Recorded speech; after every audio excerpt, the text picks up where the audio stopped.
Alright, there we go. Now we got some sound.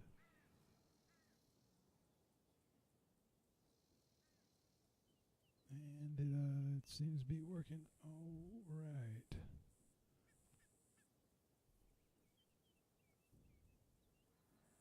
Yeah, there we go.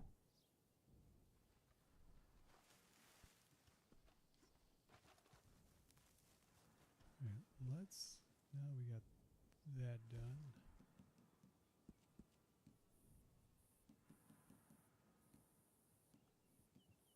Need to cook mutton, kill some coyotes, pick some sage, catch a northern pike.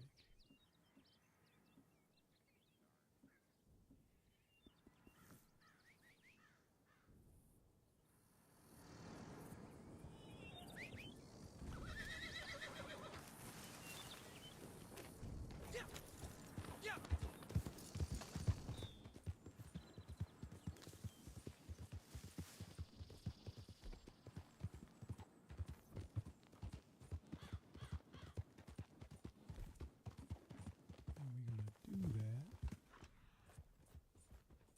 real nice and easy.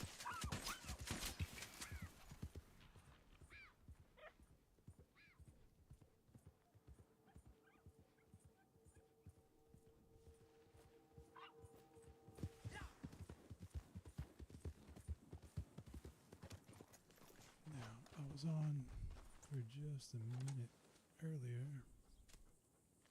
I ran a wagon, quick little local delivery, and also I think I found like 2 hideouts. Surprising.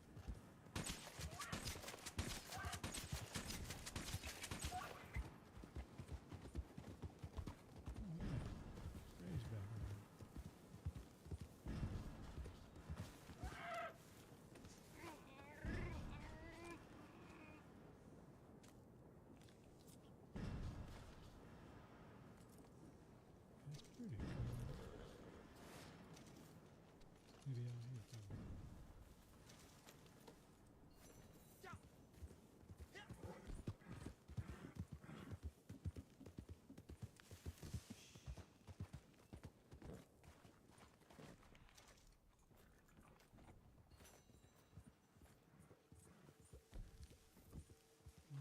Do I need big carcasses? Oh yeah, I need 2 more.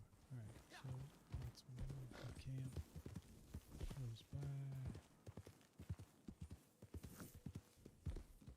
Swap a nice bow.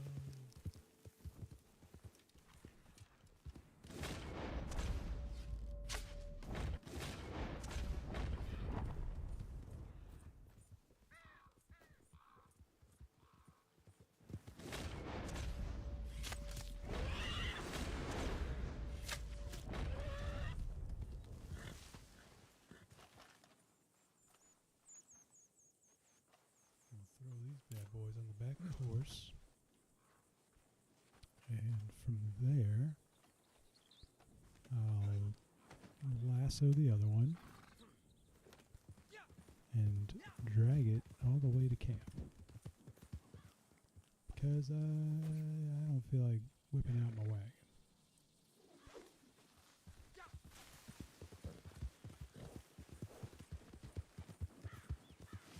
Hopefully the camp is not too far away.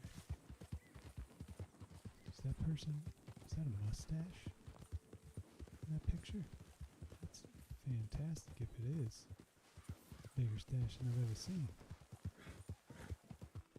It covers the nose. My man's got the dry erase mark, the dry erase eraser stash. The white boy eraser stash.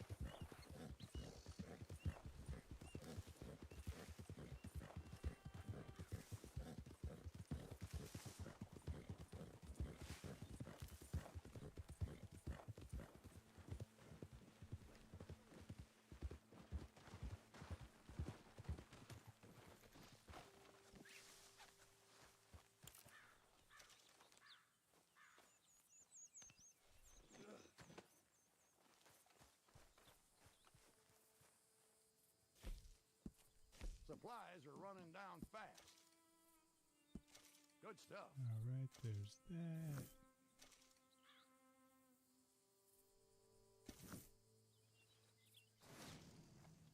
Ooh, I should probably whip out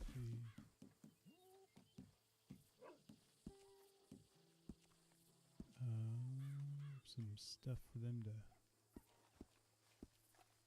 Actually, I'll just donate a bunch of little stuff. Why not? What is the other? No, one of them is local delivery. Oh, 10 small ammo cards. Oh, that should be plenty then. Supplies are starting to run low, just so you know. That's top notch. Okay then, no comment. Excellent, thank you. Get rid of the perfect. Beautiful. This is good quality. Very nice.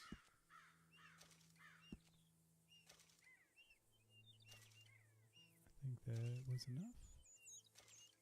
I think that was 10. Yeah, cool.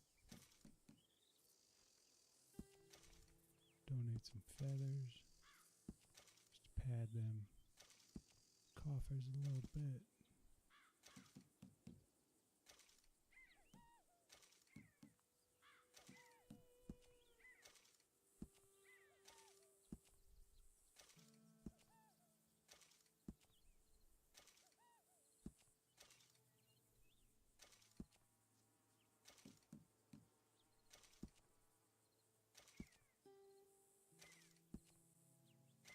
I like round numbers. What can I say? I also like 11s.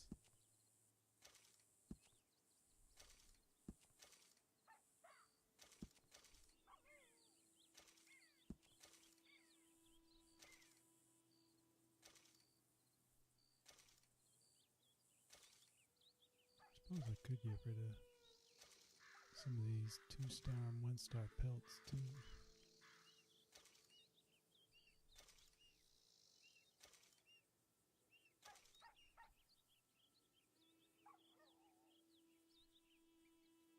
Oh, I froze it. It does not want to respond.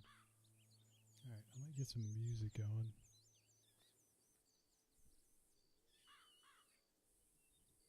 Well, that looks interesting. The CIA's declassified manual for saboteurs.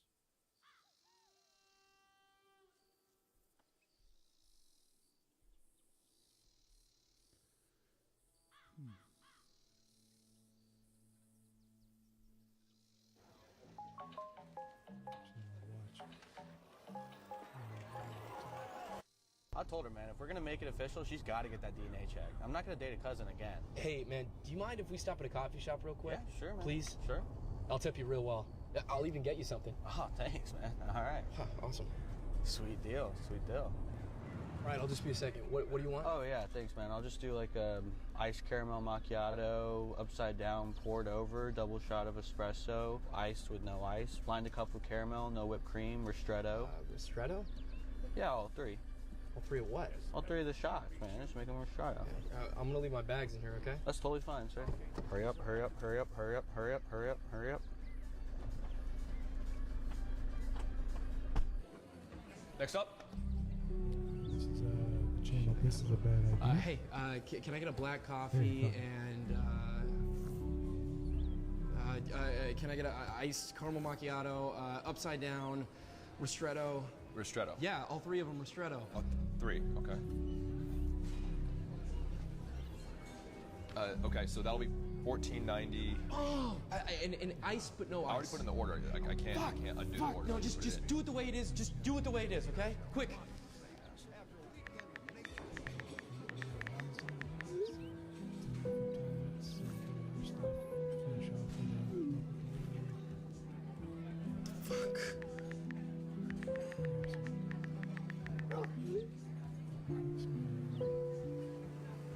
Hey, how's that order coming along? Dude, you just ordered. Just fucking go, go! My fucking Uber's gonna leave. Fuck your Uber. Here's your double, triple, whatever the fuck. All right, thank you, sir. That was fast. Efficient time. Yeah, I guess. Yeah, pretty quick, normal amount of time. Thanks for doing that, sir, being quick. Kind of stressing me out the whole time. Your drink took the longest. What is this? What? It's your drink. There's ice in this. What's going on? What's happening? I'm allergic. To what? It's the wrong drink. I don't know. What are you doing? Stop! I'm not in control. Slow down! I'm not in control. I don't know. Slow the car down! Holy shit! It's the wrong drink. I don't know. It's the wrong drink. It's the wrong drink. It's fucking hot coffee! What the fuck? Stop! That was an abrupt ending.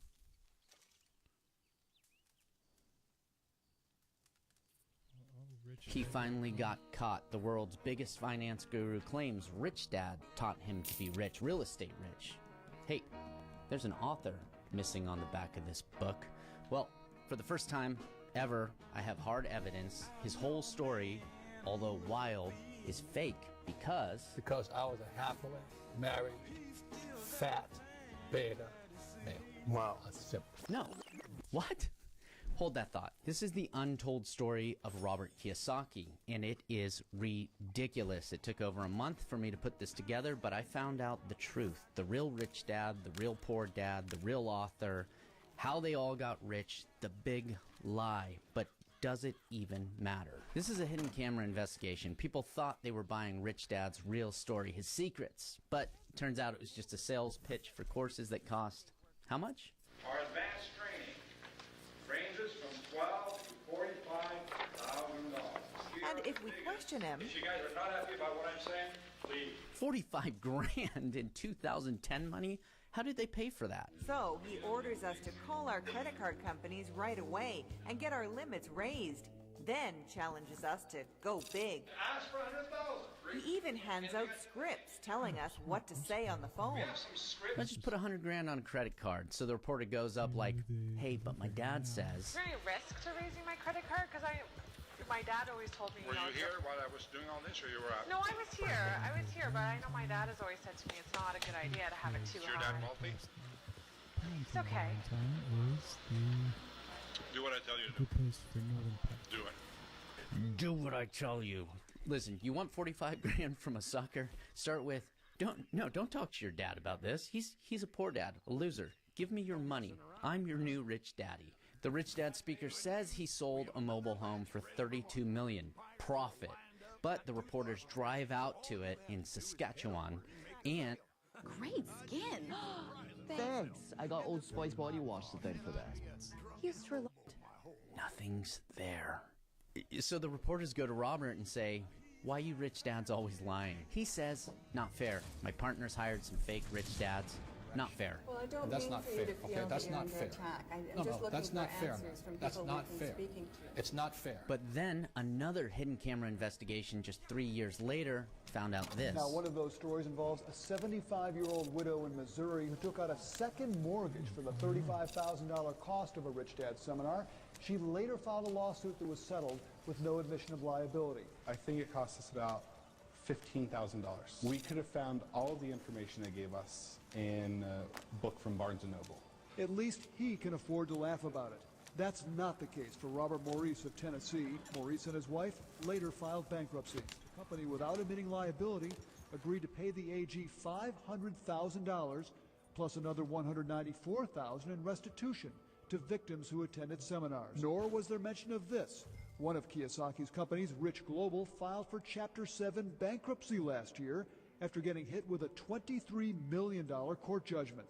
I really think that would have been a nice thing to know. Yeah, that would be nice to know the real Robert Kiyosaki story.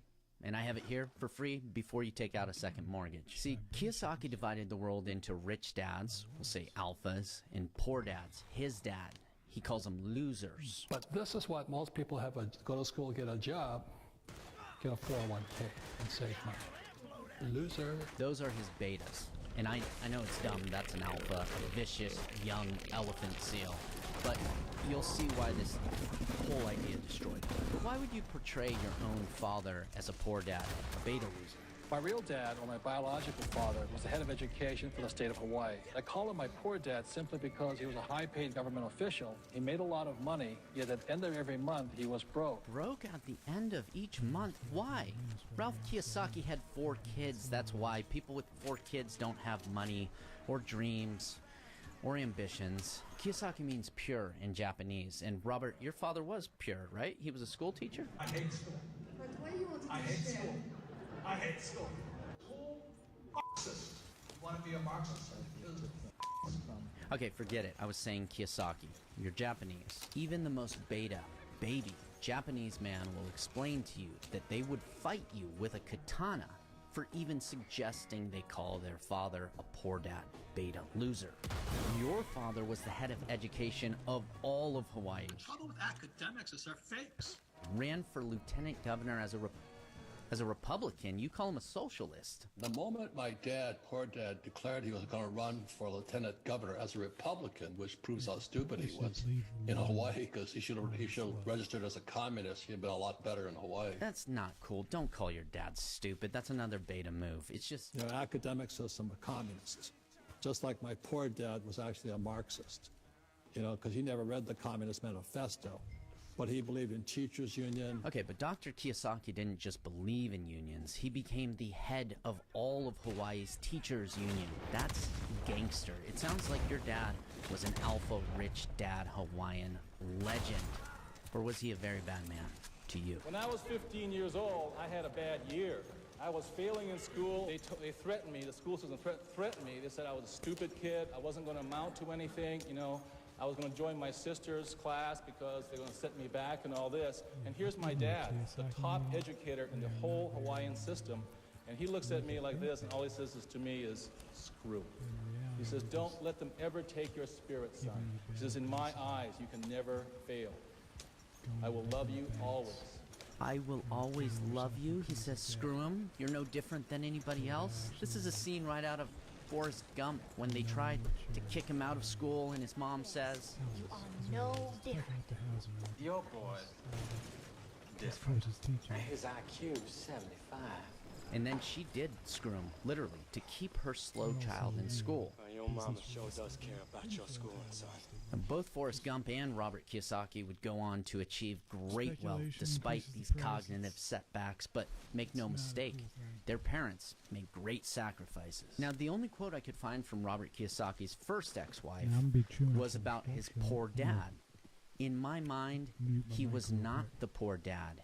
His spirit and heart were rich. He was a true alpha, nothing like the beta son I married. Okay, I added the beta part, and that's actually Robert Lee, Bobby Lee. He's not even Japanese, but watch. He knows what it feels like to have a boy portray you as a beta publicly. You're deep down are able to become alpha, but you... Oh, I'm not alpha? No, right now, if you... What am I? What would you describe me as? Beta. Yeah, beta. You think I'm a... This is, yeah, basically. Yeah. Live from New York! SNL was the biggest show ever. I gotta have more cowbell. It's an American institution. Everything you're about to see has never been seen before. My first audition, I threw up. I still have nightmares about the stress of Saturday night. It is built on competition. I think it's a miracle that I'm sitting here right now. Yeah, I got fired. We gonna talk about it. Oh boy.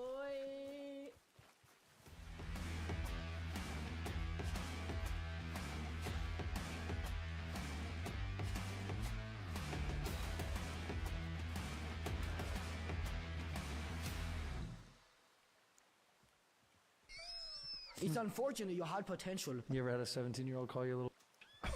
No, I didn't. I'll be honest with you, no, and it hurt? I'd be so angry. Now just imagine that little beta shit was your son. Only Dr. Kiyosaki was already in heaven when Robert started portraying him as a poor dad loser beta when this book came out. It's still hurtful. So in Rich Dad Poor Dad, he gives Rich Dad credit for all his financial success. But in his first book, he acknowledges 139 people and not a peep about a rich dad. Robert's top dedication in the book on how he got rich was his poor dad, only he's not poor in this book. He's the best teacher I ever had. Rich Dad, Poor Dad was radically different, almost like a different person wrote it. Question. How old were you when you became a millionaire? I don't really remember. It wasn't even in our minds. You know, my best friend and I both met at Xerox in 1974, and we just pushed each other along. And today we're multi-billionaires. So you're a billionaire? In debt, yes. I'm a billionaire? Are you sure? And he just folds? No, I'm actually $1 billion in debt. And nobody forgets when they became a millionaire. Robert, tell us, how did it happen? Remember these here? These are nylon and Velcro surfer wallets. When I was 26, I began marketing these products worldwide. And that's how I became a millionaire before I was 30. He tells Oprah surfer wallets at age 26 made him a millionaire before age 30. But his book says he didn't even start business until 1977. He was already about 30, at least 29 3/4, not 26. But by 1978, the surfer wallet business was already out of business. That's what he didn't tell Oprah. He lost his money. He later sold t-shirts, but that business went belly up too.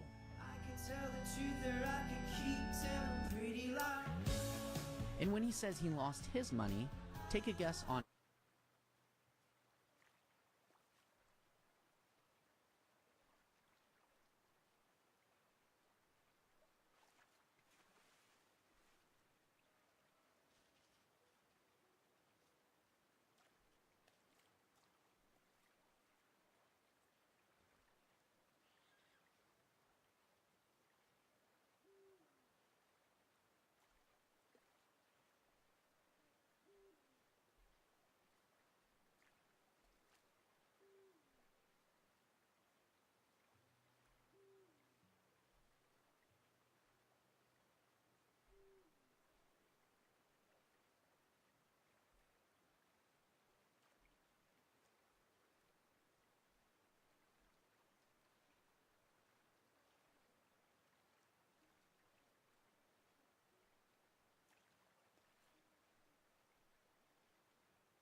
who funded his early business? Was it his poor dad, who supposedly struggled to save just a few dollars?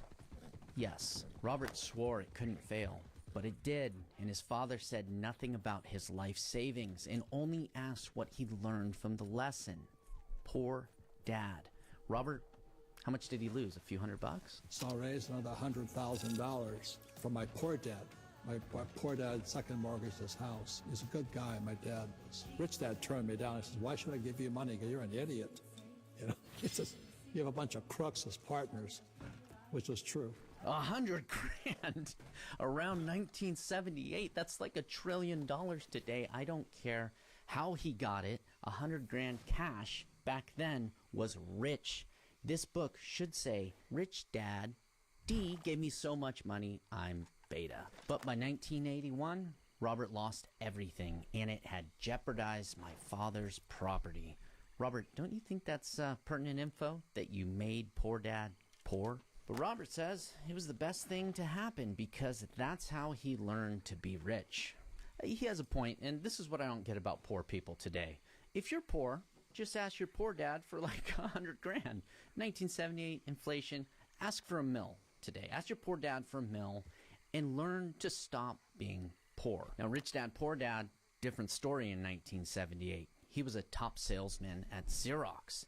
Tech money. They were Apple and Microsoft combined back then. He was investing in real estate and starts making more cash from real estate than he did at his high-paid sales job. Now, that's FU money. He didn't need to work anymore. That's how he got out of the proverbial rat race at an early age. But Robert,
are you sure it was real estate in 1978? That's how you got rich? When I was just 9 years old, my rich dad began to teach me how to become a real estate investor. And that's how my real estate investment career began, with that simple education and lessons from my rich dad. And that is why I was able to retire in 1994 at a relatively young age of 47 because of the simple investment steps my rich dad taught me. You know, the problem with property records is they're public. So if Robert was a real estate mogul, Forbes would know. But Forbes reported no one has ever documented vast reserves of wealth prior to the publication of the book Rich Dad, Poor Dad in 1997. So if it wasn't real estate in 1978, and it wasn't surfer wallets in 1978 like he told Oprah because he wrote he lost all his money in 1978, when did he get rich? He's been making millions since 1984, says it right there, Rich Dad, Poor Dad.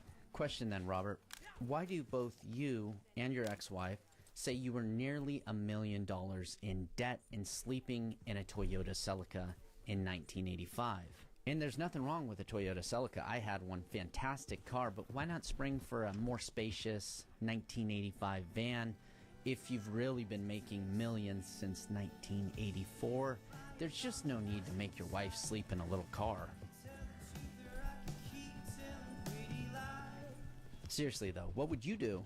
Homeless, 1985, you're nearly $1 million in debt. It's obvious. Kiyosaki's author bio on Amazon says in 1985, he founded an international education company to teach people the secret to wealth. But Robert, founder? You were founder, is that true? You started a firm called Money and You? Yeah. I didn't start it. I was just teaching for it. Exactly. So you're basically teaching about financial education, but at that time, what really made you qualified? Because you had two businesses that ultimately, you shut down, but you're teaching people finance. So I started. I was a little student teaching the game. I was teaching from another instructor, and I was just teaching games teaching via games, encouraging people to make mistakes. So my biggest lessons was learning from people I thought were smarter than me, like the accountants and the attorneys. And they turned out to be crooks. Do you know what I mean? It was my lesson, because I thought, like my poor dad was a PhD, I should listen to him, but he was poor. Okay, just to clarify, your business has failed, and you were just a money and you student turned teacher, teaching the lessons of crooks? That's how you got rich? You weren't a founder? It's just a little confusing because your bio says 1985 founder, and then your audiobook specifically says the co-founder of the Accelerated Learning Institute, whose work began in 1978, which only adds more confusion because how do you found a company in 1985 that started back in 1978? And I actually found an old ad from 1990 that Accelerated, with an EX, was the company behind the Money in You course. His first book even says Accelerated co-founder on it. The Money in You program did in fact start in 1978, but its founder's real name was Marshall Thurber, an attorney teaching accounting. Robert, remind us about the lessons you were teaching. So my biggest lessons was learning from people I thought were smarter than me, like the accountants and the attorneys. And they turned out to be crooks. Ah yes, the lessons of crooks, like attorneys and accountants. Attorney Marshall Thurber was Robert's teacher at Money in You, starting in 1980. But he wasn't always a crook. Robert wrote, "Next to my father, he was the best teacher I ever had." The Accelerated branding was just their teaching method. They used accounting games to teach about money. Gee, I wonder where Robert got the brilliant idea to make an accounting game to teach about money, and then the brochure that would go with it. But who's this on this old ad? DC Cordova. I was attending the first business school for entrepreneurs of its kind, which my mentors, Marshall Thurber and Bobby DePorter, created. That was 1978.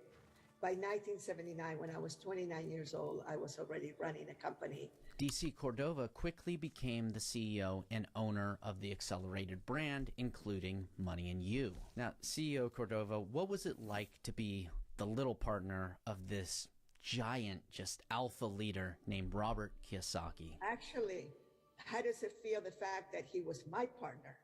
I'm the one that invited him to be my partner. Robert was just a little businessman when he did Money in You. And then he was such a good Marine. So we made Robert publish his first best-selling book called If You Want to Be Rich and Happy, Don't Go to School. Okay, yeah.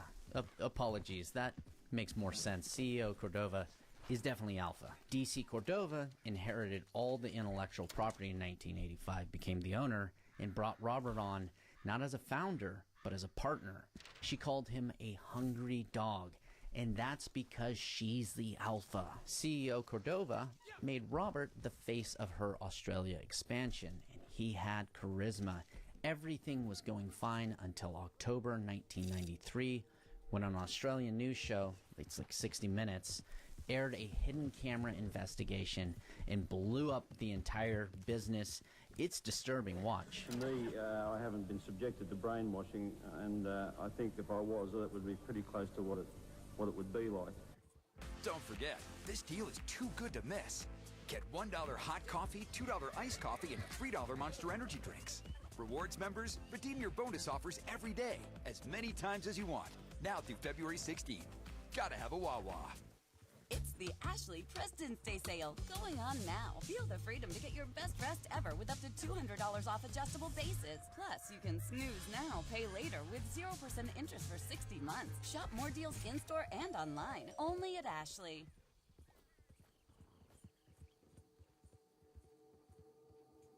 The ones who go on to take the next program, the next program, the next program, look more and more like a destructive cult member.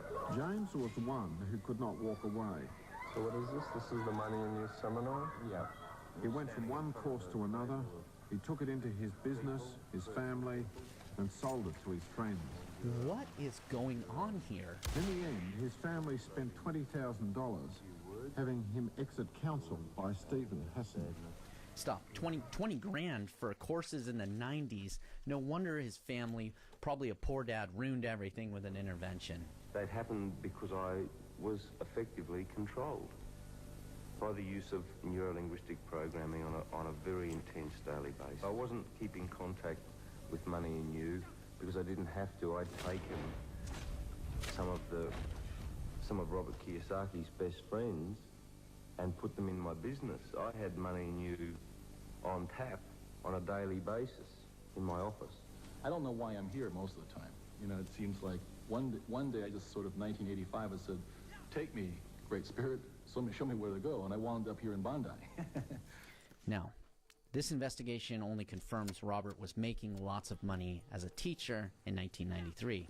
Everything blows up, and just a year later, he claims he retired in 1994, age 47, but from real estate and business. But here's the proof of how Robert Kiyosaki actually became wealthy, and it's nowhere to be found on the internet.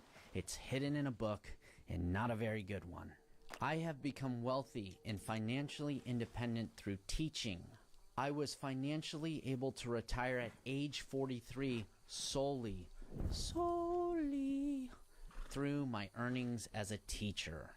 I often earn more in a week than many teachers earn in 3 years. And he talks about making millions throughout the book.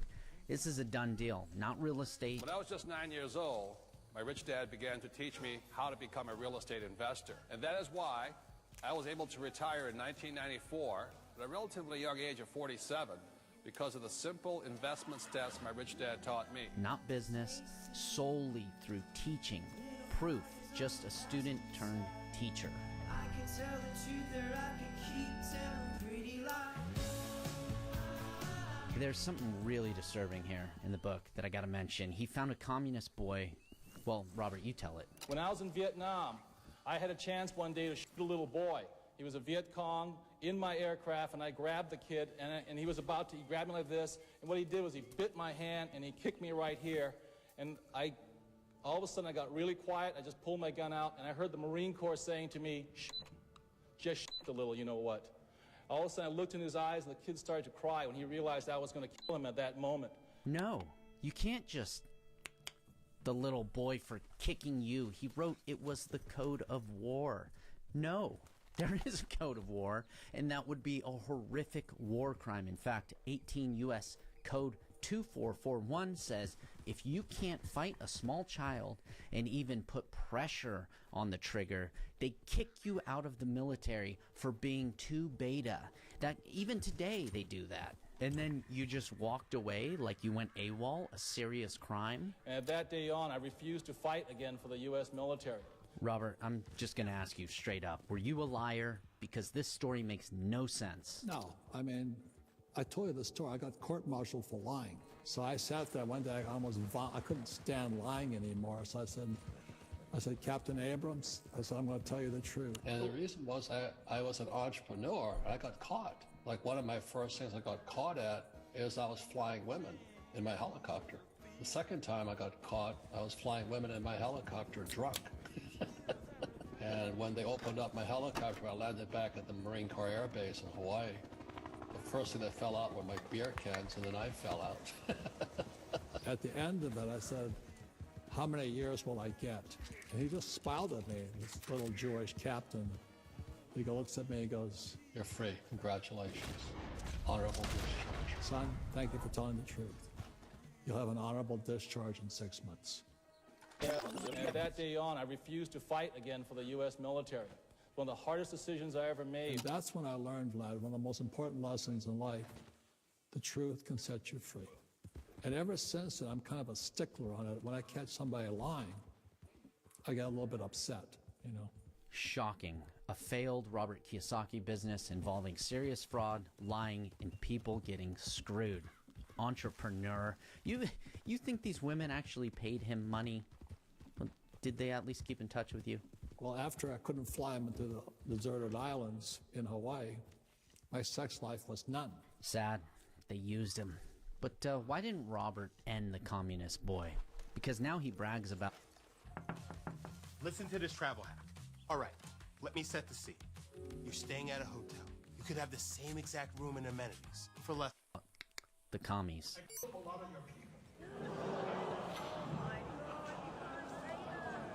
Not funny, but I did. I said play a cash flow game. You're gonna play the game. I mean, what the wrong with you? His Money and You book was about transformation. But listen to this. This is how his first book ends. Dr. Kiyosaki had always believed that his son was only interested in money. He had thought that Robert's drive for wealth was selfish and that he was uncaring about the world's problem. This is his own son. However, after reading the book, just before he died, nobody's able to refute this now, he changed his opinion of his son. But what if he didn't? Robert's show is called Rich Dad Radio Show. But Robert, you're not a real dad. Why? I'd be a terrible father. That was the main reason. You know, I'm a U.S. Marine. I wouldn't want to have a SOB like me as a dad. So, I mean, that's the honest God truth, lad. I am. You know, both my dads were tough guys. Most kids can't take it in a bunch of snowflakes today. What if his father really was a tough guy, looked at the book and said, "This is about selling money in you, isn't it? I should have never gave you money, you beta." And then an Australian news investigation talks about a cult destroying people for money. On a cult in some respects. Only that's not true. It wasn't a cult. Cults isolate the family. Robert's first book elevated his great father. All wrong. No. Cults start with... Is your dad wealthy? Listen, you have a poor dad. Don't talk to him. Do what I tell you to do. And then cult leaders make you call some weird dude your father, take your money, and that's why cult leaders are always rich dads. But was Rich Dad even real? When asked in 2002, Kiyosaki replied, "Why don't you treat Rich Dad like Harry Potter?" Of course, we all thought Rich Dad's fake, but then he died. Richard Wassman Kimmy's 2009 obituary revealed he was the original Rich Dad, and Richard was rich. Just one of his properties is now called the Hyatt Regency Waikiki Hotel, some of the most expensive real estate ever. Now, this book says working hard is for cavemen, for fools, but Rich Dad's obituary suggests Richard grew up poor, Great Depression poor, worked at his father's store, did construction, side hustles, worked hard every day, and built his first hotel with his hands. Hotel Hukilau, circa 1955. Wait, don't expect similar results and go out and buy a trailer park in Saskatchewan on your credit card just yet. The first jet arrived in Honolulu shortly after in 1959 and created one of the fastest growing tourism industries in the history of the world, which skyrocketed property prices throughout Hawaii. You want a couple Honolulu acres now? $55 million, but that's poor people acres. Way cheaper than Rich Dad's Waikiki Strip, and that was just where one of his hotels was. He didn't just work hard in the right industry, he hit the human lottery. Robert, are you sure he started off poor? So let's wrap this up. The lessons I learned from Rich Dad. For me, the biggest thing was that he wasn't rich when we met him, when Al and I were kids. Yeah, you're right. That's what his obituary suggests. It's just that I wonder about these self-made men, like, who was Rich Dad's father? The newspaper on the day of the grand opening of his first hotel, Hotel Hukilau, August 18, 1955, it paints a slightly different picture. It congratulates William J. Kimmy, not Richard Kimmy, as the owner of the Hotel Hukilau, who started the project in 1945 and invested $200,000. It's like $1 trillion in today's money. His son, Richard Kimmy, that's Rich Dad, was present, but not as the owner, but as the son of the owner, who made him president of the new hotel. Richard Kimmy's father was William J. Kimmy, a senator and successful businessman, including the owner of an impressive hotel chain. Rich Dad's dad was Rich AF. This book could be called Rich Son. How to become rich. Start off with a powerful, rich Hawaiian father during one of the largest real estate booms the world has ever seen. You still want to put $100 grand on your credit card for a trailer park in Saskatchewan? Anyway, Alan, aka Mike, what did you think about Poor Dad? Total beta loser, right? Yeah, Dr. Ralph was very straight arrow, very strict, very respectful to Robert's mother, and they were a family unit that I didn't have because my parents got divorced early. So I loved hanging around the Kiyosaki's house, plus the food was good. No, Poor Dad provided a family unit Rich Dad couldn't afford, and the respect he calls him Dr. Ralph. And now Rich Dad's not a good guy in the book. There's a reason he didn't want to be in it. Everyone in town thinks he's a crook, a greedy crook, including Dr. Ralph Kiyosaki. He exploited people. He exploited Robert, screwed them out of money. He says people exploit themselves. But it was tough love. He was teaching Robert lesson 1. The rich don't work for money. Robert, please clarify why you were always getting exploited by him. And finally, we took the dollar because we're so desperate. We'd gone like a month without any money. But at the final, we took the money, and he was laughing. He was just laughing his ass off. I said, "Why are you laughing?" He says, "It's the most valuable lesson you can have." I said, "What's that?" He says, "If you need money, you'll always work for less." Good lesson. And I never forgot that lesson. So even when I had no money, nobody knew I had. It's been 20 years since the world watched two icons take on all the complexities of a simple life. I missed you, Bill. Missed you so. Now, Paris and Nicole are reuniting for their next big endeavor. We decided to turn our famous song, Sana Sana, into an opera. What? So buckle up for an unforgettable experience. Break a leg. Discover your new Hyundai right now at Coastal Hyundai. Like the 2025 Hyundai Elantra, lease for $258 per month for 36 months. The search is over. Visit us today at Coastal Hyundai.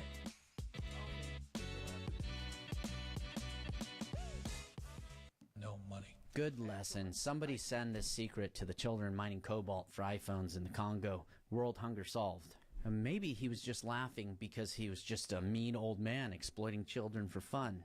But how did Rich Dad make the most profit ever in his career? They found the guy with a bulldozer because all of the military was there with bulldozers. And Rich Dad goes, just give him $200 and push it into the ocean. And that's how they cleared the land. I mean, there's story after story after story of whatever it takes, and he's a great example of that. And as Alan said, they're up and running in 7 months. That was the most profitable time of their entire career. Listen to them. They're just all giddy about destroying a Hawaii beach. Hurricane Iniki hit in 1992, at the time the most powerful hurricane to ever hit Hawaii, and while other hotels waited for resources, Rich Dad just pushed a destroyed hotel into the ocean. And look, I'm no environmentalist. I tend to side with Ron Swanson's philosophy. My idea of a perfect government is one guy who sits in a small room at a desk, and the only thing he's allowed to decide is who to nuke. But now I can't, because environmentalists can just say, what about Kimmy pushing hotels into the ocean, Jeremy? You still want to be libertarian, destroying the reef, glass, nails, rebar? You know what happens when a little Hawaiian boy falls on rebar on a rocky beach? Not good. Regulations. Government regulations. Plus, it's very hard for a tiny boy to pull rebar out of his own stomach. Now, Robert, you were technically court-martialed for lying, but you stole a military helicopter, drunk, and had women pay you, supposedly, facing years in prison. How did Rich Dad help you? And I went to ask my Rich Dad, I said, would you mind speaking out for me? And the family said no. And I want you to know something, Vlad. The rich don't tell people what they know. So there is a Rich Dad. When I asked him if he would help me, he says no. So that's what really happened. And so I wrote Rich Dad, Poor Dad, and then Oprah called. Wait, Oprah, no. How did his story end? What about the plan? Did Rich Dad win at life? He started with nothing. So his plan was to buy a whole section of Waikiki Beach, and he bought it. So today it belongs to the family. But the second generation was my best friend and I. The third generation was his son. Guess what? Son squandering it? It's gone. Mm. The third generation lost it all. Because they didn't learn the skills required to build it. They had a good time. Mm. Plus. Oh, really? That's the moral of this story? What are we doing here? Be a rich dad and your grandchildren will squander it all with... What?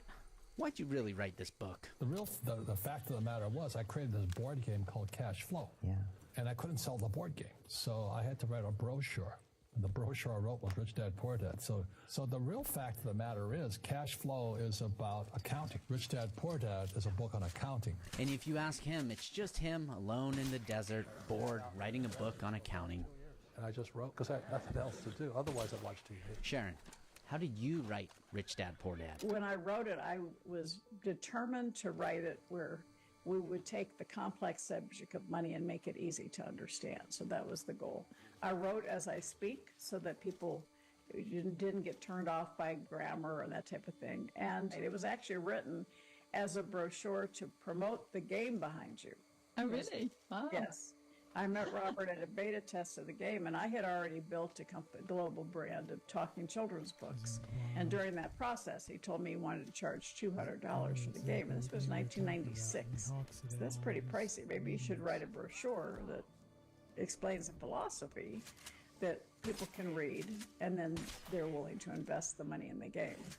And that's when he asked me to be his partner, and that brochure that we wrote together was Rich Dad, Poor Dad. That's Sharon Lecter. She worked at a top accounting firm. A real accountant. Imagine that, writing a book on accounting, and look, it says Robert, teacher, Sharon, businesswoman, a writer too. She published a woman's magazine and then became the publishing executive rock star that, you know those Talking Elmo books, the Elmo Sesame Street books? You can thank her for that. Advisor to Presidents Obama and Bush.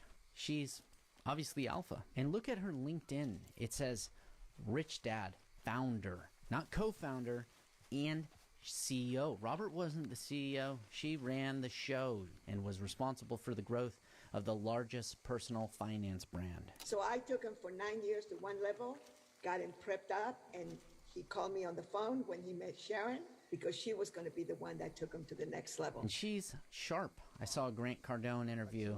She treats finance gurus like toddlers. They got some debt in college. Should they pay their debt right now? Should they pay their debt out first? That depends. You're an accountant. You know that's our favorite response. It depends on their personal situation. Robert's first book was repetitive, painfully slow, inconsistent, smelled a little commie. But this book, it's concise, has a clear voice, bestseller for over 25 years.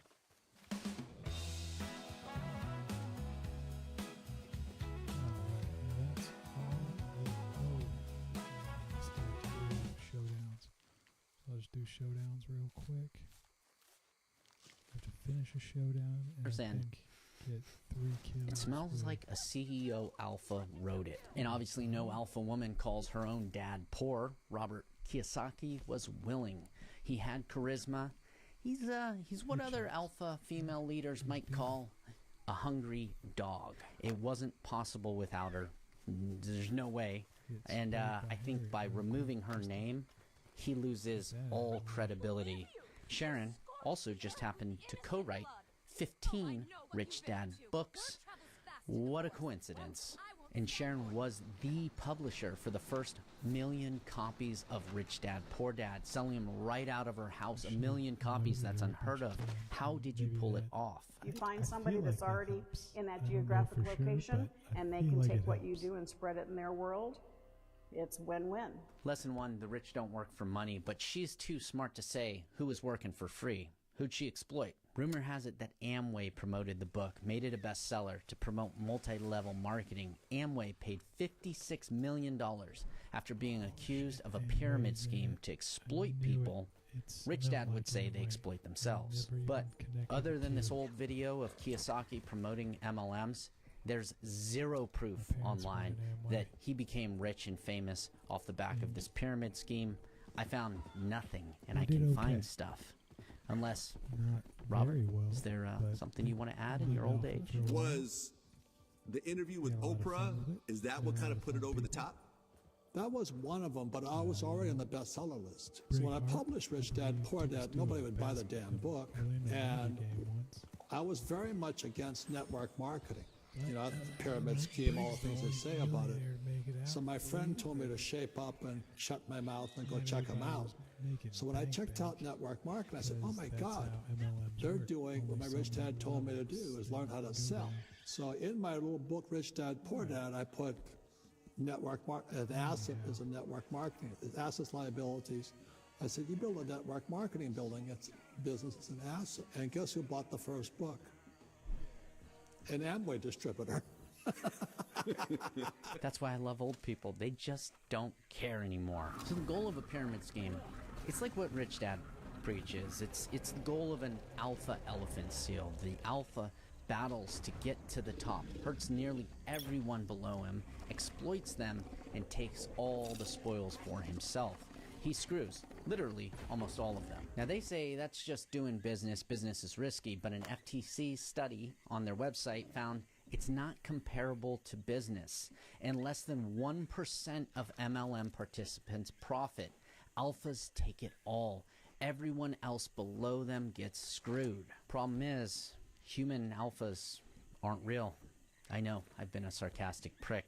That whole alpha, beta, human thing, it's not real. Because humans must also earn trust and respect, or people will revolt against any leader. Communist academics call it social capital. People must believe the little guy is also being helped, at least a little, or they turn on you. So it's 2007, Rich Dad, Poor Dad is flying off the shelves. Mortgage brokers are using the script. Take on debt to sell people bad loans. Listen, Tim Dillon was actually one of them. Listen. So the reality is this. We're taking the biggest loan possible. Then Mr. Pappas will set you free. Now sign this piece of paper for Christ. Yeah. And then we sign papers, then you go. But how do you get the loan from the bank? How did you do it? Go to the bank. I said, Kelly, we got one. And Kelly, I said, Mr. Pappas and his wife Brittany's from Long Island. They want to go buy a piece of marble hunk of shit. And Kelly has got Coke running down her nose from last night. She's got a double tall non-fat latte from Starbucks, non-fat. She's not getting it. Debt will set you free. And then they all go bankrupt a year later in 2008. In fairness, Tim says they exploited themselves a little. Nobody is forcing you to just take hundreds of thousands of dollars. But Sharon, you were making millions in 2007. Why'd you quit at the top? Well, we were partners for 10 years, and I chose to leave because he wanted to go in a direction that I didn't believe in. And it was a great direction for us. We wanted to go into franchising, so it was very profitable for us, not very profitable for the franchisees. So I could not in good stead stay there. But it had become a very difficult couple of years because money just brings out more of who you really are. And so I made the decision. At the height of our success, we were making millions of dollars every month, but I said I just couldn't stay there. So we have not really been in communication other than it took a few months for us to get the valuation of the company, and then our amicable split turned not so amicable. So we were in litigation for a year and settled.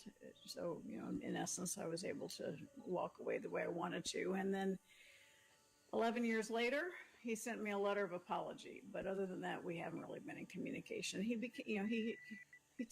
can tend to be a bit volatile. So Sharon accused Robert of transferring millions of dollars in cash to cheat her out of payments. She settled in court for $10 million in payback. As for being volatile, Robert wouldn't do that. If you read my books, because I don't think you have. I read. In 1971, the U.S. dollar became debt. The U.S. dollar is the reserve currency of the world. I don't know if you know what that means. What does it mean? It's very dangerous for everyone. No, it doesn't. And it's not covered in anything. It's the only value it has is trust. I don't really want to do this interview anymore. If you want to find out what I know or tell me what you know, then don't interview me. Okay. Just you do your own stupid show. Robert, what was the reason you don't pay your honest debts? Well, one of the things you say is that the poor pay their bills first, the rich pay themselves first. The richest man in Babylon says pay yourself first. But what most people do is they pay their bills first and they never pay themselves anything. And that's a discipline I had to get into, was I always pay myself first, even when I had no money. And when I have all these bill collectors calling me, I use them as inspiration. You know what I mean? Really? Oh. What? One of Rich Dad's core lessons is pay yourself first. He told Oprah that from the rich, but it's from the richest man in Babylon. Robert, did you even? And if you read my books, because I don't think you have. Did Robert even read the book? You know, one of my favorite books was The Richest Man in Babylon. Are there any books out there, apart from yours, of course, that you really admire and have really changed your life? That's a very good question because, again, I read those books and I didn't get much from it. I was a student of Buckminster Fuller. Oh, okay. Well, that makes sense. I mean, you probably shouldn't have made it a core lesson, but before people take out $100,000 on credit card debt, they might want to know the real story. The richest man in Babylon says, no man can respect himself who does not repay honest debts. Also, he must take care of his family that they may think and speak well of him. Like, don't call your dad poor dad after taking his life savings. The book is actually about being honest. And now that you know that, Robert, how do you feel about paying back your honest debt? So that's $1.2 billion in debt because if I go bust, the bank goes bust. Not my problem, you know what I mean? No, I do. I do know what you mean. After Sharon quit in 2007, things spiral, which is odd because Robert is just a business genius. But things spiraled. There was this news investigation where Robert blamed his partners for everything. People feel that it's more a big sales pitch to spend more money on Rich Dad than actually getting a basic education in real estate. Well, I agree with what you're saying, and it is a challenge for me. He agrees? But what these guys are doing, they're not my company. But this is a Rich Dad seminar. It's branded Rich Dad. So if you're happy to take their money, you should be happy to answer some of their concerns. Ma'am, I will definitely look into it. I promise you that. But the partners, Learning Annex, the company that hosted the Rich Dad seminars, comes back. And they say, actually, Robert didn't pay us over $23 million of honest debt. The courts say, pay up. But after making $45 million, Rich Global, LLC, only had $1.8 million in their bank. Total, they filed for bankruptcy.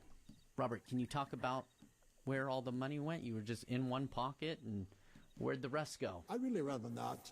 Okay, I mean, what we're talking about, it was just a political move. Bankruptcy is a way of getting out of a bad situation, but everybody thinks of it as terrible. It's just a strategic move. So if you want to know about it, call my fucking attorneys.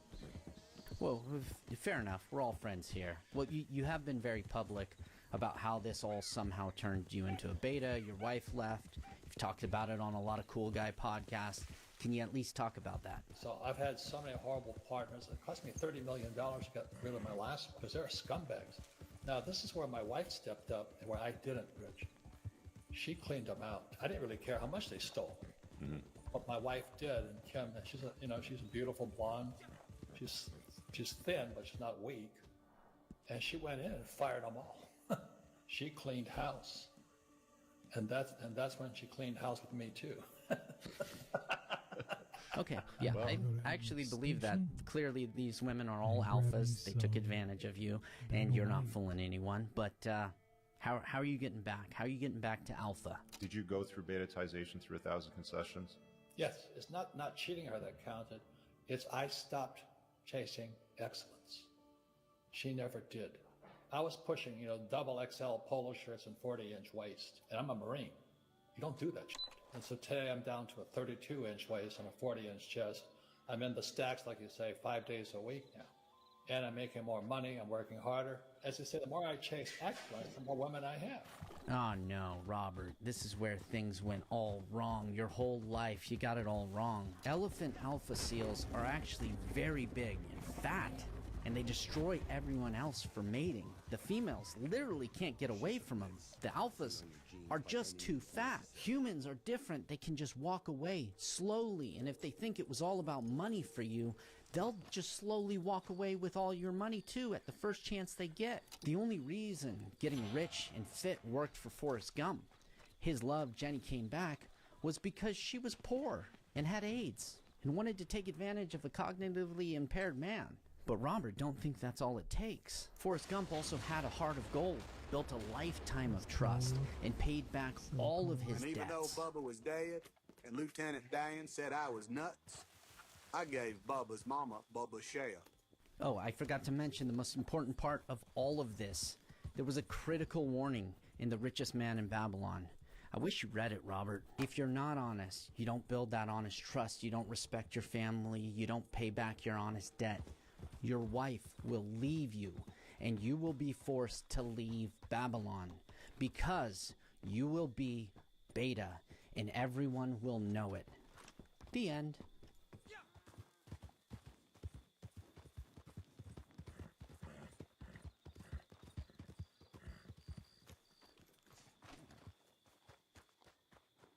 You're back. It's worth buying. I'll buy it. This must be an heirloom, huh? Oh, yes. People lose these all the time. Very nice. Shame to part with it, I bet.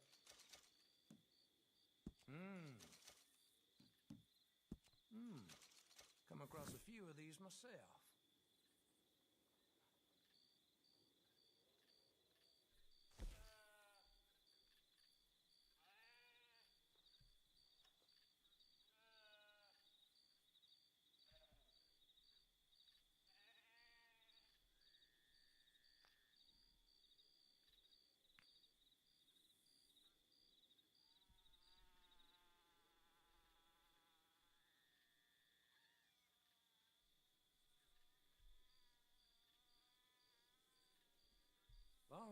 Did you know you may have hidden sun damage?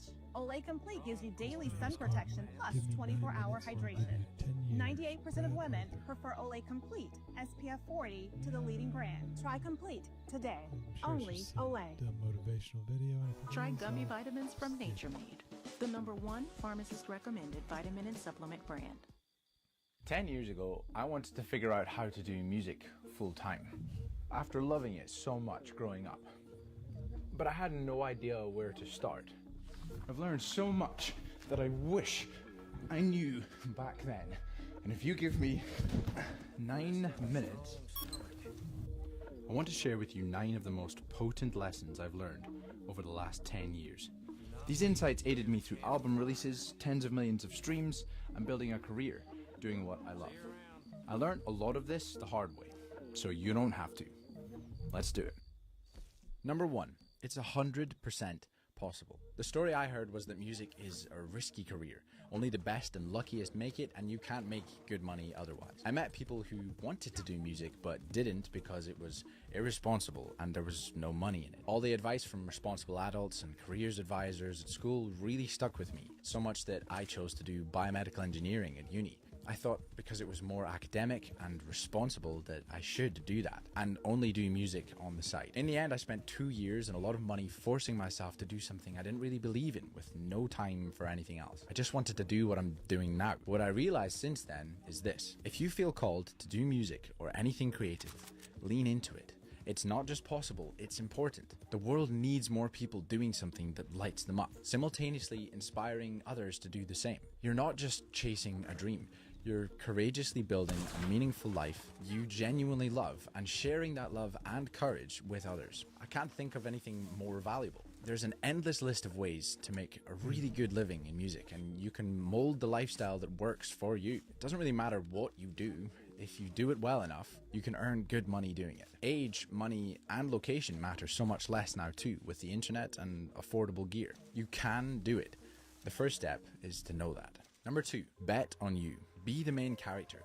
It's so powerful to believe in your own ability and be able to make things happen on your own. It also makes collaborations even better too. Learn the basics of everything, even if you're a specialist, so you're skilled across the board and you'll be so much more versatile, valuable, and irreplaceable, especially in the developing world of AI. Strive for mastery of 1 or 2 specific skills, but don't limit yourself to just that. I was always warned against being a jack of all trades, master of none, only to realize years later that that's not the full quote. It continues: jack of all trades, master of none, but oftentimes better than master of one, which couldn't be more true, especially today. You don't need to wait for anyone to make things happen or for a lucky break. Make your own luck by building capability. Watch out for self-imposed limitations too.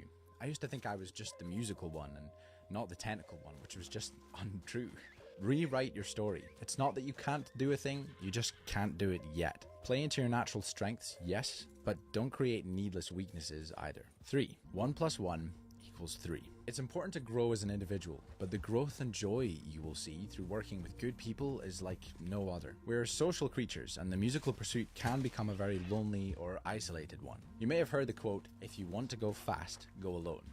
If you want to go far, go together." I think there's truth to that. But honestly, collaborating can be one of the fastest ways to grow. Every aspect of my music has improved because of all the amazing teachers, artists, and friends that I've worked with. When you work together, you motivate each other and you all upgrade by osmosis. Not to mention how much fun it is to share your journey and become friends with creative people. Speaking of sharing your journey, number 4, show your work. This one's huge. Document and share your journey with the world, and it will open up to you.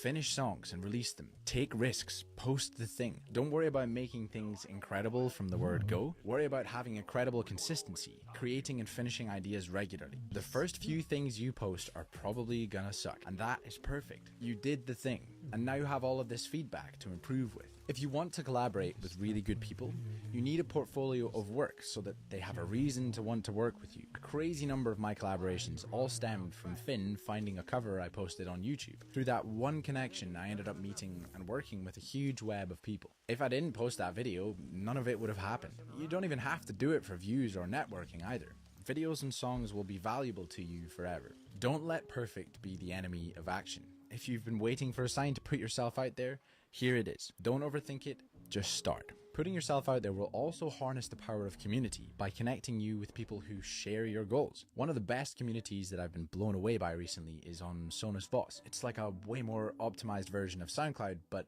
it's not just another streaming platform. It's a complete ecosystem where you can upload music, discover new artists, play in games and song contests, and have your music featured in them. You can be rewarded for it all with prizes and money. Plus, it's free. I'll drop the link in the description, and thanks to Sonos Voss for supporting so many artists and for sponsoring this video. Number 5, health is non-negotiable. Here's the truth. Healthy people want a million things. People without their health only want one. You can't do any of this if you lose your health. When I started, I went at 100 miles an hour and quickly came to a dead stop. I was very unwell and I had to fight to regain my health. Don't take it for granted. To this day, I still have to work through health challenges. Find joy in building a supportive, sustainable routine and habits. Get high quality food, movement, time with loved ones, and rest every day. You need to rest as hard as you work. Set boundaries with your work and limit the use of that damn phone. Try to keep it out of your bedroom and use a digital alarm clock. I use app blockers and screen time widgets too, and I've basically turned my phone into a dummy phone. Push your limits to understand them, then work within them long term. Basically, treat your work like a professional athlete. Number 6. Slow is fast. The music world isn't a sprint, it's a marathon. Instead of rushing, focus on building a career you can sustain forever. Most of the people who win do so because they keep playing. There's no deadline for success either. We overestimate what we can do in a year, and we underestimate what we can achieve in 5. Just think, a beautiful song isn't the one that's played the fastest. It's the one that's played with the most feeling. And as Nisha said, "Hey, you! Whatever you're doing right now, you could probably benefit from an AARP." the end of a melody is not its goal.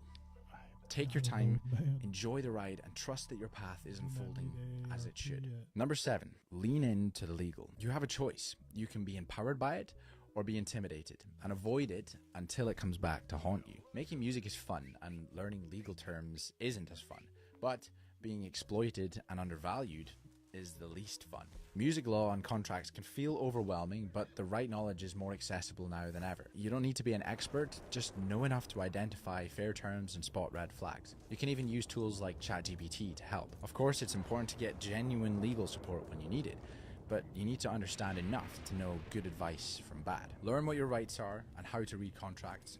Own your work, know your value, and stand by it. Labels and managers need artists, but you can achieve so much independently that it's only worth collaborating with them if you're fully informed and have a clear purpose for doing so.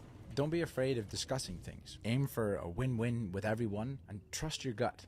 People with the wrong intentions will become apparent quickly. It's either a hell yes or it's a no. You may make some mistakes. I certainly have, but that's okay. Just grow from them. Legal agreements shouldn't stifle creativity. They should empower it. Number 8, money. There's really good money to be made in music. A lot of people say don't do it for the money, and I agree that it's not a good number one reason to do music. But you don't have to be a starving artist either. I wish someone had told me not to rush, and that it's important to support yourself with a part-time job to help you build a strong foundation at a healthy pace. Dream big and aim high, yes, but know that you need good fuel to actually get you there. There's an unreal amount of great financial advice online now, so use it to develop good money habits and skills. A positive relationship with money will allow you to use it as a tool to build something special. Number 9. Listen to the right people. One of the biggest things that held me back was ignoring my own intuition and listening to advice from those who live a life that doesn't inspire me and were not actually doing the thing. Now I've learned to avoid that. I still make careful decisions, but I try to base it on my true gut feeling and on advice from people who have built a creative life I admire and respect. Here's the truth. Every career carries risks. What's even riskier than chasing your dreams is living a life that leaves you unfulfilled, wondering, what if? If you love something, go for it. Not recklessly, but with intention and boldness. Support yourself with work alongside that if you need to. This journey is yours. Be brave enough to take that leap. Disciplined enough to see it through, and open enough to enjoy the melodies along the way.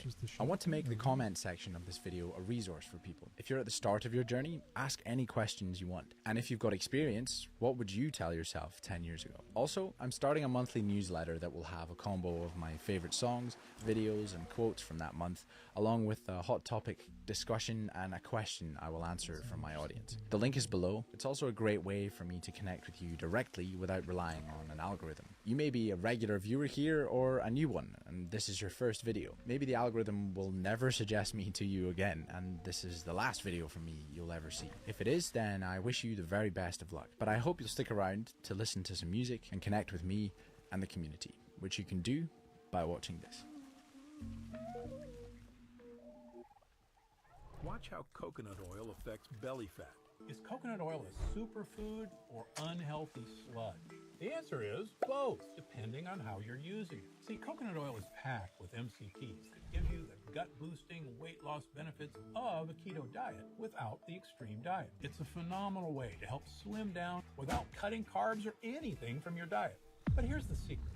Coconut oil is okay, but it's not the best way to get your MCTs. Think about it. Why can some people eat nearly anything and not gain a pound, while others gain and lose weight like a yo-yo? Why do some people accumulate fat right around their bellies, while others store it around their butt and thighs? It's all tied to your metabolic type. That's also why some of us who think we're eating and living healthy often still struggle with stubborn extra pounds. Heck, I was one of them. For years, I was 70 pounds overweight, even though I felt like all I ever ate was salad. Now I know I was doing all the wrong things for my metabolic type. And once you know your metabolic type, you can get keto diet slimming power without the restrictive diet. All it takes is adding the right specific fat type to your diet to flip the switch on your body's fat burning power. If you want to find out your type, I put together a short quiz where you can find out. You don't need to put in your email or anything like that. Just answer a few simple questions and I'll share your results right away. So you'll possess the hidden key to your unique weight management strategy instantly. In fact, once you unlock your metabolic profile, I'll also show you exactly how to tweak one tiny thing about your diet to help you slim down in record time. Just take the quiz to get started.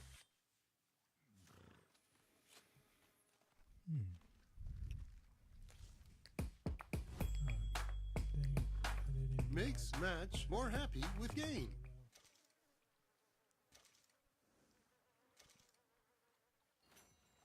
As to not get too much reverb.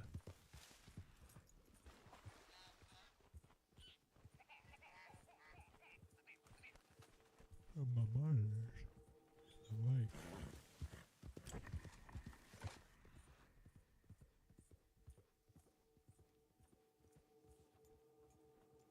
Oh, I need to get some mint.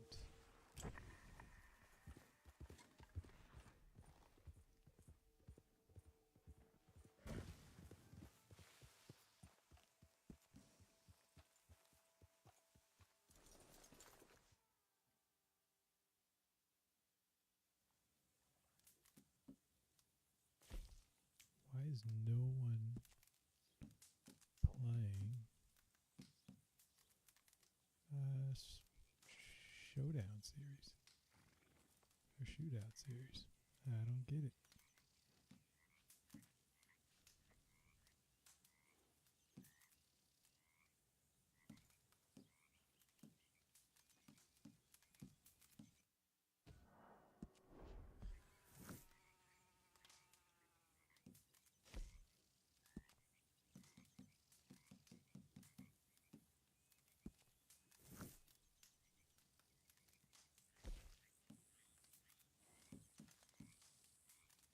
Actually, I'm just going to go to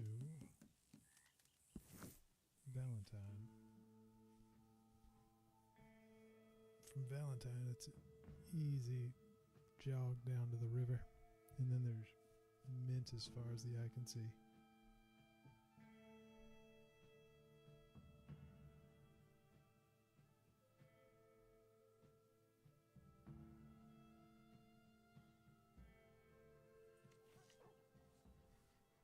Getting all these It's time to videos get incredibly serious about protecting your energy, my love. I feel like this year, you're finally starting to realize that you're going to be put in your prime position. Like, that's all I'm getting from you. You are finally this year going to be in your prime when it comes to the financial abundance that you're attracting into your life, walking in your purpose, finding your calling, attracting love. We're going to get into that a little bit too. I know some people don't want to hear it, but I need to tell you because this is the energy that I'm getting from you. And because of this, like, you don't even realize that this year you're going through a glow up of all glow ups. Truly. This year you're going to meet a version of yourself that you've been envisioning and keeping in your mind for so long, ever since you were a child. Like, I feel like ever since you were a kid, you had this image of the person that you knew you would become, and I feel like you've always known that you were going to become somebody because you've always been that girl, you've always been that boy, okay? You've always known that you had this certain special quality. I'm hearing so much right now, you guys, so this is going to be one of those messages that bounces all over the place. And just know, there's something very mystical and magical going on. 111 as I'm saying this, when it comes to who I'm attracting in my energy right now. So if you're here, know that it's because you are about to literally step into your prime. You are walking this year into the highest version of yourself. And when that happens, it's very easy for a lot of energies that are around us, whether they are doing it intentionally or not, to send you the evil eye or to send you jealousy or envy, because it could be hard for people that are like finding a lot of destruction in their lives, and then there comes you and you're like living in your prime, you're finding your soul's purpose, you're finding your calling, all of these beautiful, amazing things. No way I'm getting a call right now. Hold on one second. Because they have some sense of you're about to change. أول يعني كان كل حاجة متوفر، يعني المية متوفرة، يعني كل حاجة متوفرة. أما الحين صعب. كان زمان عاد بيحس بيلعبن بفرفكن بيقرن بيتعلمن. الحين فيش تعليم ولا في ولا إشي يعني. وعمره سنة و4 شهور، يعني معاه سلطات ضياء، يورف أعضاءه، ما بيقدر يمشي، يقدر يتحرك، يحبي ولا حاجة.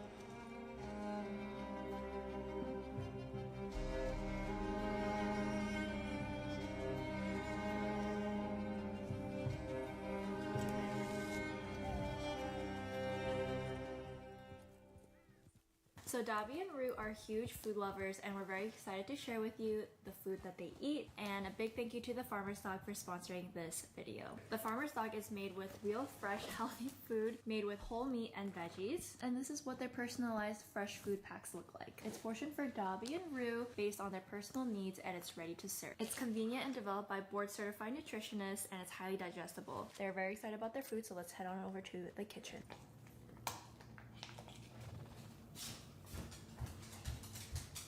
So this is Davi's and this is Rue's. Sit. Stay. Okay. This dog offers 3 different recipes. There's turkey, beef, pork, Dobby and Rue love anything and everything, so they alternate between these 3 recipes. Feeding my dogs high quality food is so important to their overall health. You can get 50% off your first box of fresh, healthy food using my link, plus you get free shipping. Hello?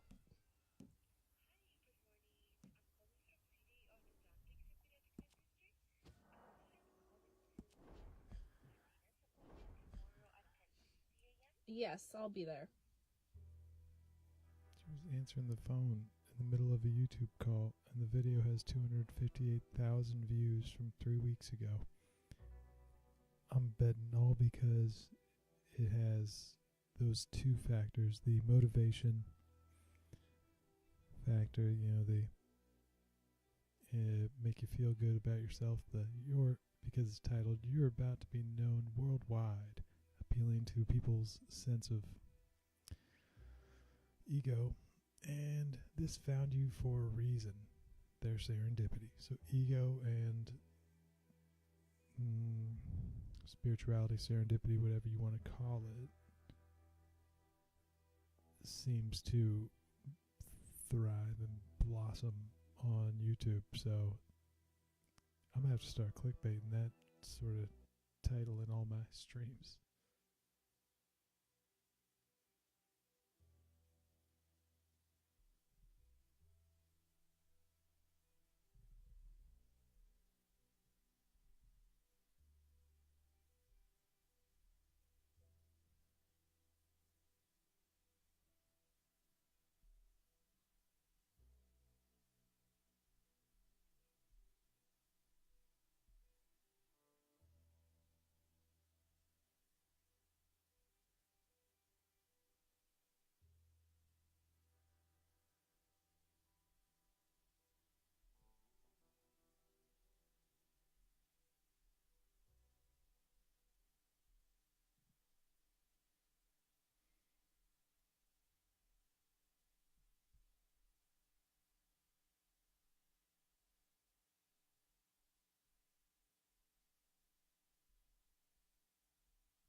I've got this dream, and you're all in it. Let's hear it. With Wells Fargo Premier, a team can help you plan for your dream. I have this vacation home. That's like a getaway. Yeah, but it's also an eco-friendly artist retreat. So, you're expanding your business? And our family. Can you help me plan for that? Yeah, let's get started. Ready to meet the dream team? You can with Wells Fargo. Maybe I clicked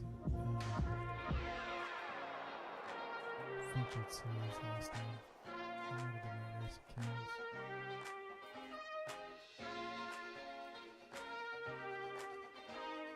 Oh no, I think that was Takeover. What do we got here? Male, early 30s, blunt force trauma, no witnesses. Even worse, we can't find the murder weapon. That's because you're not looking close enough. Who's this guy? Hernandez, meet Sherbert Locksmith. He's our new genius detective. Oh yeah? What does he see that we don't? The murder weapon. The killer used this magnifying glass to bludgeon the victim. Whoa. The trauma patterns are a perfect match. How did he... Try to keep up, detectives. More importantly, keep it down. I'm working. What is going on? His powers of observation are so strong, he can project his consciousness into a psychological space where he drowns out the noise and sees the details beneath the details. He calls it the brain zone. All right, let's take this from the top. Who are you? Brian Corrigan. What is a software engineer doing in a place like this? Perhaps hiding? No, you weren't hiding. You were hiding something. Ah, a vice. He said he would quit. Didn't want anyone to see. Didn't want someone in particular to see. But who? And more importantly, when. That's the key. Time is opportunity. Wait. Is that the goo guy from Sky High? Did you find something? Please, don't interrupt my process! Dumbass. Focus, Sherbert. Let's try this again. What makes a murderer? Means, motive, opportunity. The goo guy from Sky High. What? No! Focus! The devil's in the details. The angle of the body. The pattern of the blood pool. God damn it! What is going on? What the hell is he doing? Just trust the process. The man's a genius. Wait, do you think that guy did it? Who? That guy right there. He's definitely the murderer. Oh. Yeah. I know who the murderer is! Yeah, it's this guy right here. Yeah, I did it. Exactly. And you're the goo guy. What, from Sky High? Aha! No. Really? Yeah, that's not me. No, but you're an actor. You played this guy in Goo High. No. Did you just see that movie? I mean, I played Hamlet in high school. Aha! That's nothing. I solved the case. You pissed your pants. I pissed my pants. Get off the body! Oh, shit. What the hell is he doing? What the hell? Okay. Guys! Sees the details beneath the details. He calls it the brains. Aha! That was not it. Delete it. U.S. General from Harbor Freight. Roll cabs, carts, accessories, tool organizers, and part trays. For the weekend mechanic and the accomplished technician. Only at Harbor Freight.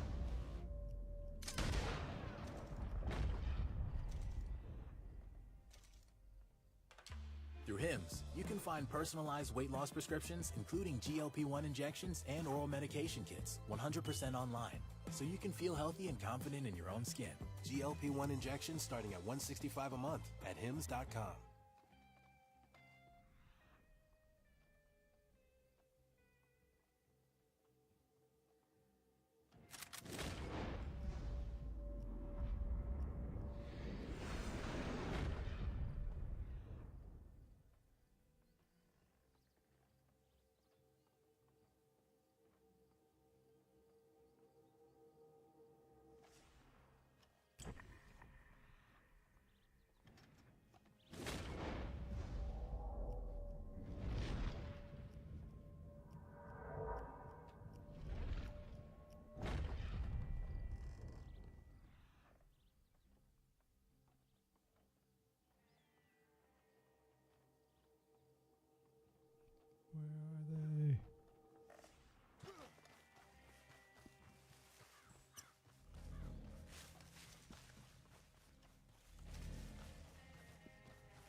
Third headshot.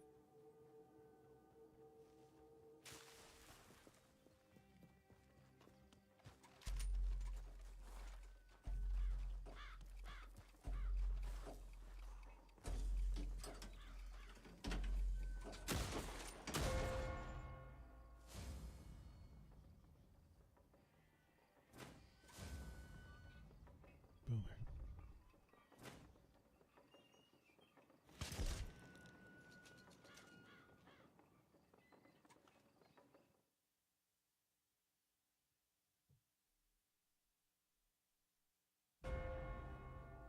Hey, are you trying to get that daily? The 3 headshots? If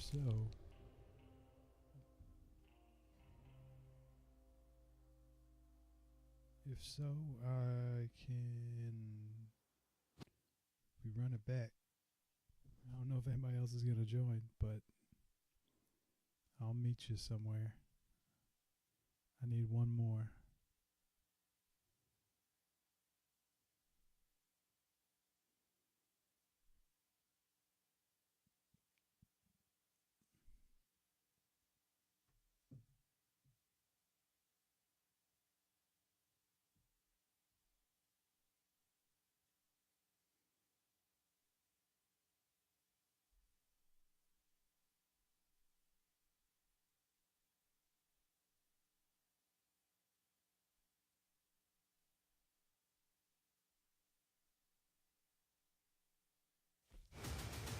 Fellas, this year's NBA All-Star Game is going to be can't-miss entertainment. We've got a whole new twist on things. Oh, I'm ready. I'm ready, honey.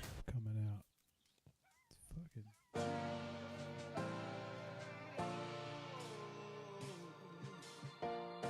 Fly as an eagle, fresh out of Philly. Yeah, I still rep the city.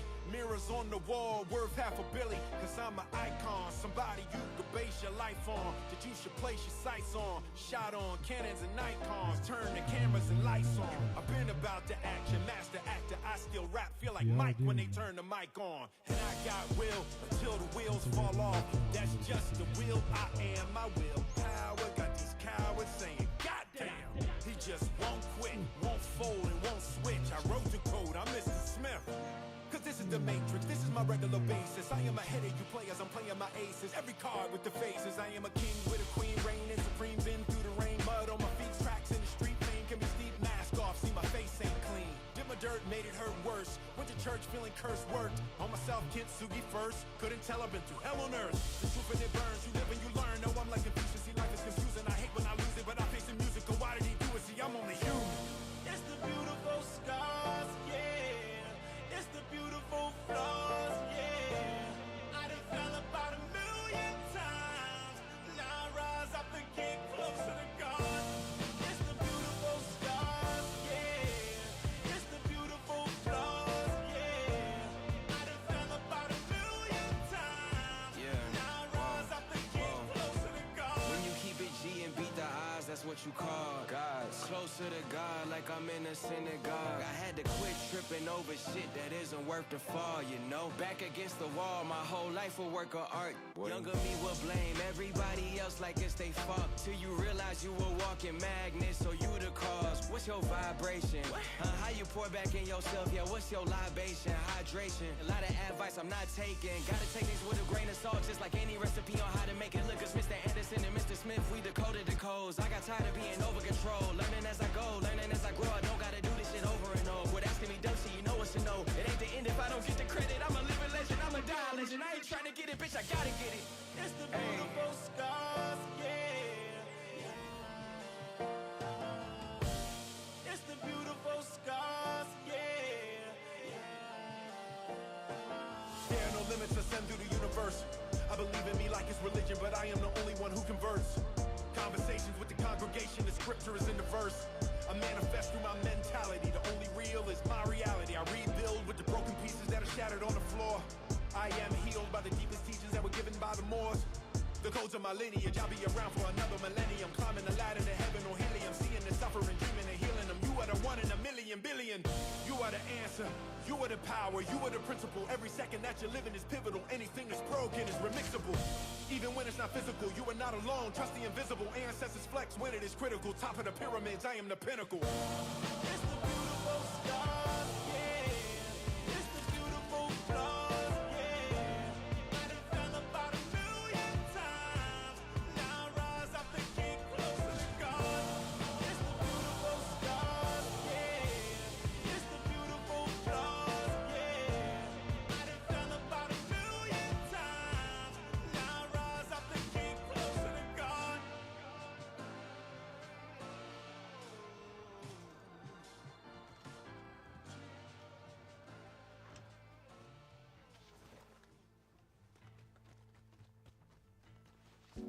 At TD Bank, we see millions of transactions, but we know that it's the people behind them that matter most. It's why we're leaders with guidance and solutions that put people at the center, and that's how banking can be unexpectedly human.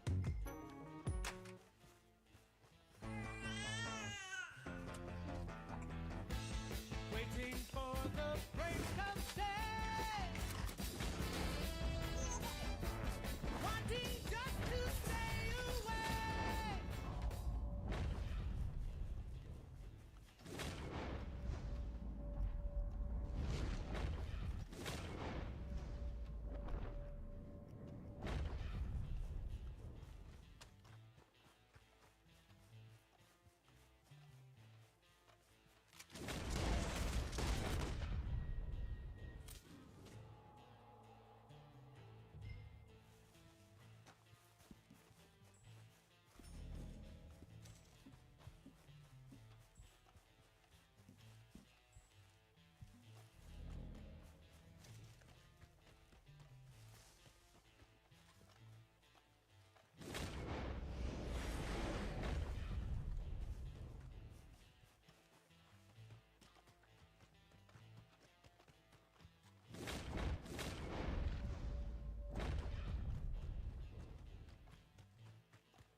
If anybody needs their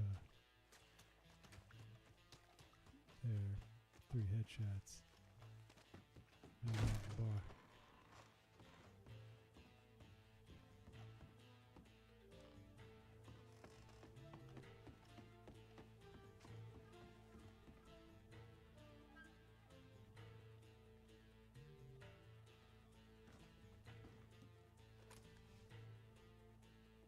Downstairs.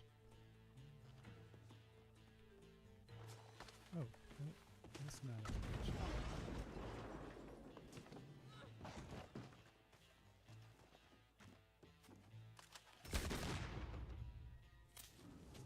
Alright. So we're playing then. Cool.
patient.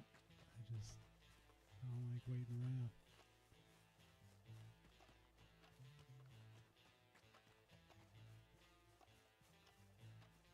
Is Flick still in here? If so, if you need those 3 headshots.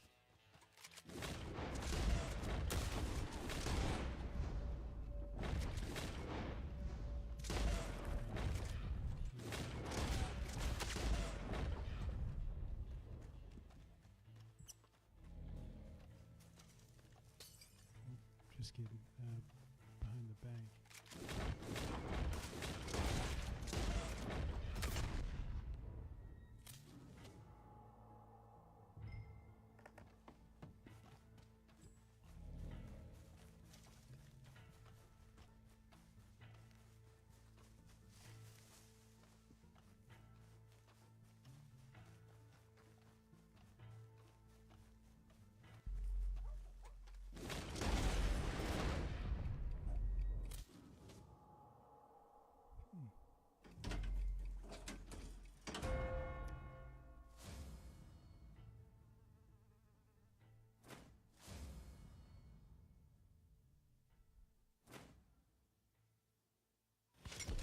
Doing that meta move, the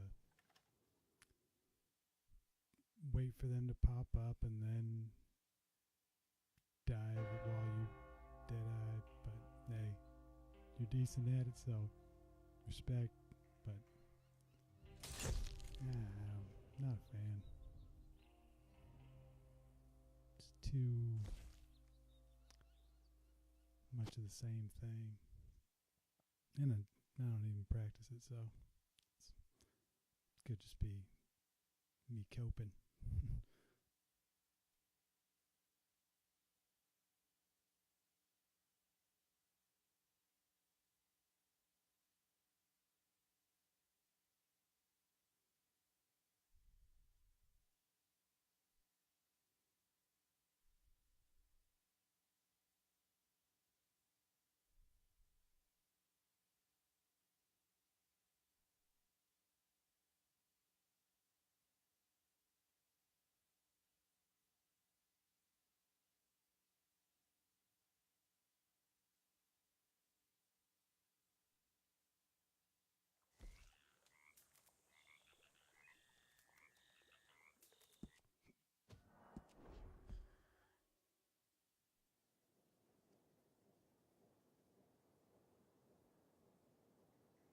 Alright, well that concludes the stream. Gonna wrap it up and head to bed.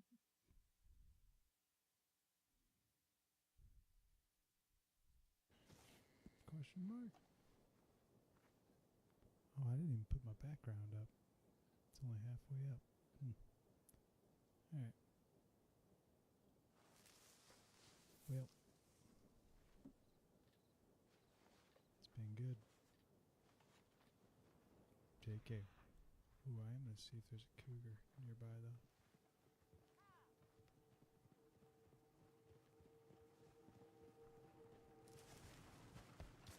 Black bear.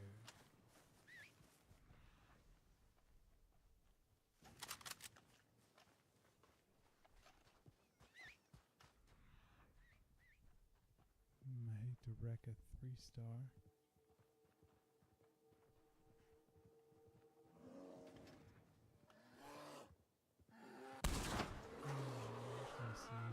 How much it gets me at the trader table. As much as a grizzly bear pulled? We'll see.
was the intimidation factor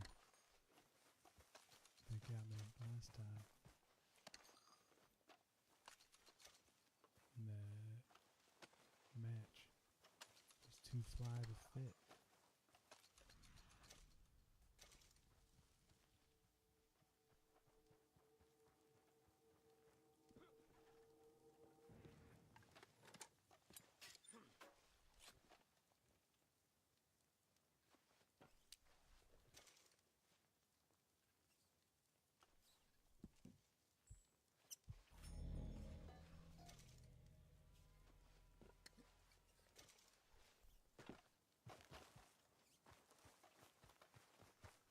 Alright, yep.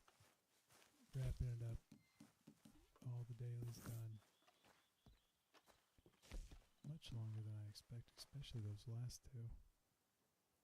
But what can you do? It's been fun.